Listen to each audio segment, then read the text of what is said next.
South viewers எல்லாருக்கும் வணக்கம். நேற்றுலேருந்து பார்த்தீங்கன்னா ஒரே ஒருத்தர் தான் வந்து ஃபுல் சோஷியல் மீடியா கண்ட்ரோலில் வச்சிருக்காரு. Yes, it's none other than AK Ajith Kumar. Ajith Kumar வந்து அவரோட படம் ரிலீஸ் ஆச்சா இல்லை, அவரோட ஏதாவது ட்ரெய்லர் ரிலீஸ் ஆச்சா இல்லை, அப்புறம் வேறு எப்படி அவர் சோஷியல் மீடியா கண்ட்ரோல் வச்சிருக்கா அப்படின்னு பார்த்தீங்கன்னா அஜித் குமார் ரேசிங். அவர் ஸ்டார்ட் பண்ண அந்த ரேசிங் யூனிட் வந்து துபாயில் நடந்த அந்த ரேசிங் சாம்பியன்ஷிப் ட்ரோஃபியில் வந்து 3rd பிளேஸ் வந்து வின் பண்ணியிருக்கு. அண்ட் என்ன சந்தோஷமான விஷயம் அப்படின்னு பார்த்தீங்கன்னா இந்தியன் லெவலில், அதாவது இந்தியாவை ரெப்ரசன்ட் பண்ணி வந்து அவர் இருந்திருக்காரு. இந்தியன்லேருந்து ஒரே ஒரு டீம் தான் போயிருக்கு, அண்ட் அதுதான் நம்ம அஜித் குமார் ரேசிங் டீம். இது வந்து ஒரு மொத்த நேஷனுக்கே ஒரு பெருமை சேர்த்திருக்காரு அஜித் குமார் அப்படின்னு தான் சொல்ல முடியும். ஏற்கனவே அவர் ஃபேன்ஸ் எல்லாம் வந்து பயங்கர கிரேஸில் இருந்தாங்க, இவர் எப்படி இருக்க போகுது, இந்த ரேஸ் எப்படி இருக்க போகுதுன்னு சொல்லி. ரேசிங் பற்றி நிறைய விஷயங்கள் தெரியாதவங்க கூட பார்த்தீங்கன்னா ரேஸை வந்து ஃபுல் டைம் லைவ்லலாம் பார்த்துட்டு தான் இருந்தாங்க. அண்ட் நிறைய பாசிட்டிவான விஷயங்கள் வந்து நடந்துச்சு. பட் இருந்தாலும் அந்த ரேஸில் பார்த்தீங்கன்னா ஃபஸ்ட்டு அந்த ஆக்சிடென்ட் நடந்துச்சுல ப்ராக்டிஸில், அது பார்த்தோன்னே நிறைய தலை ஃபேன்ஸுக்கு பயங்கரமான ஒரு வருத்தமான இருந்துச்சு. என்னடா இது, ஒரு இடம் இப்படி இடிச்சு இது மாதிரிலாம் ஆயிடுச்சு, இதாக ரிஸ்க் ஆயிடுச்சுன்னா என்ன இருக்கும் தலைக்கு அப்படின்ற மாதிரி தான். பட் அவர் வந்து அதெல்லாம் ஒன்றுமே இல்லை, அதெல்லாம் நான் பார்க்காத அடியான்ற மாதிரி அவர் அசால்ட்டாக எழுந்து போயிட்டே இருந்தார்.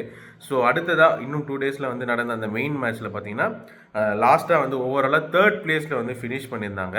அண்ட் அஜித் சாரை வந்து நம்ம நிறைய இந்த மாதிரி அவுட் சைட் மூமெண்ட்ஸ்லாம் பார்த்ததே இல்லை. அவர் எப்படி செலிப்ரேட் பண்ணுவார், அவர் எப்படி ரியல் லைஃப்பில் இருப்பார் அப்படின்றது.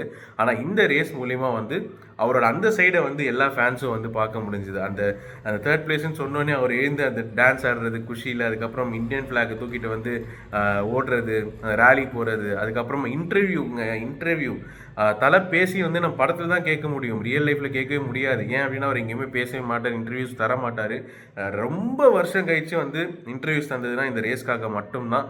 அந்த வகையில் வந்து எல்லா தலை ஃபேன்ஸும் வந்து தலைக்கு சுற்றி போடணும் அப்படின்றத சொல்லுவேன். ஏன்னா வந்து அவ்வளோ ஒரு ப்ராப்பரான ஒரு இன்டர்வியூ, அதுக்கப்புறம் தமிழில் ஒரு இன்டர்வியூ கொடுத்துருந்தார். அது பயங்கர மோட்டிவேஷனாக இருந்துச்சு. அவரோட ஃபேன்ஸ்க்கு கண்டிப்பாக வந்து பயங்கர மோட்டிவேஷன்.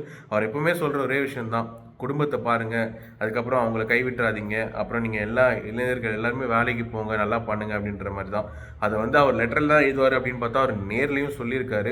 அந்த ஒரு இன்டர்வியூவை அடிக்கடி பார்த்தீங்கன்னா பயங்கர இன்ஸ்பிரேஷனாக இருக்கும். ஏன்னா நானே கிட்டத்தட்ட அந்த இன்டர்வியூ வந்து ஒரு 5-6 வாட்டி பார்த்துட்டேன். என்னதான் இருந்தாலும் பார்த்தீங்கன்னா அந்த மேனோட ஆரா இருக்குங்க, அவரோட அந்த ப்ரெசன்ஸ் வந்து பார்த்தீங்கன்னா வேற level.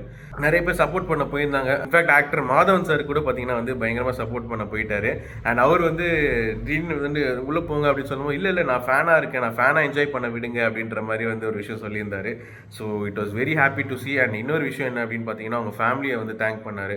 And Shalu thank you for letting me to race அப்படின்றது போது அரங்கமே கை தட்டிச்சு. என்னதான் வந்து என்ன டிசைட் பண்ணாலும் அந்த ஒய்ஃபோட சப்போர்ட் இல்லை அப்படின்னா வந்து எதுவுமே பண்ண முடியாது. அதுக்கான உதாரணம் வந்து இது வந்து இப்படி சொல்லலாம். அண்ட் இதில் நம்ம கற்றுக்கிட வேண்டிய ஒரே ஒரு விஷயம் என்ன அப்படின்னு பார்த்தீங்கன்னா நம்மளோட பேஷனை ஃபாலோ பண்ணுறதுக்கு வயசு வந்து ஜஸ்ட் ஒரு நம்பர் தான். எந்த வயசில் வேணாலும் நம்மளோட பேஷனை வந்து பயங்கரமாக ஃபாலோ பண்ணலாம். அண்ட் நம்ம எடுத்து பண்ணுற அந்த முயற்சிகள் வந்து கண்டிப்பாக வந்து நம்ம எடுத்து பண்ணுற அந்த முயற்சிகள் வந்து வீண் போகாது. அதுக்கு வந்து சிறந்த உதாரணம் வந்து அஜித் சாராக மாறி இருக்காரு.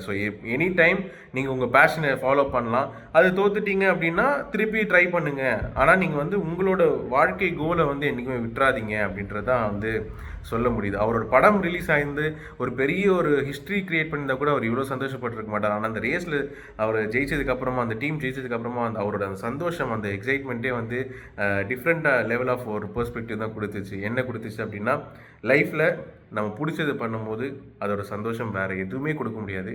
கோடி ரூபாய் கொடுத்தாலும் சில சந்தோஷங்கள் கிடைக்காது. அப்படிப்பட்ட ஒரு சந்தோஷம் தான் அது. நீங்கள் லைஃப்பில் உங்களுக்கு பிடிச்சதை நீங்கள் பண்ணுங்கள். அண்ட் அஜித் சார் அவர் ரேசிங்கில் ஒரு கிங்னா உங்களுக்கு நீங்கள் பிடிச்சதை நீங்கள் வந்து தரமாக பண்ணுங்கள் அண்ட் லைஃப்பை என்ஜாய் பண்ணுங்கள் அப்படின்றத சொல்லி முடிக்கிறேன். தேங்க்யூ.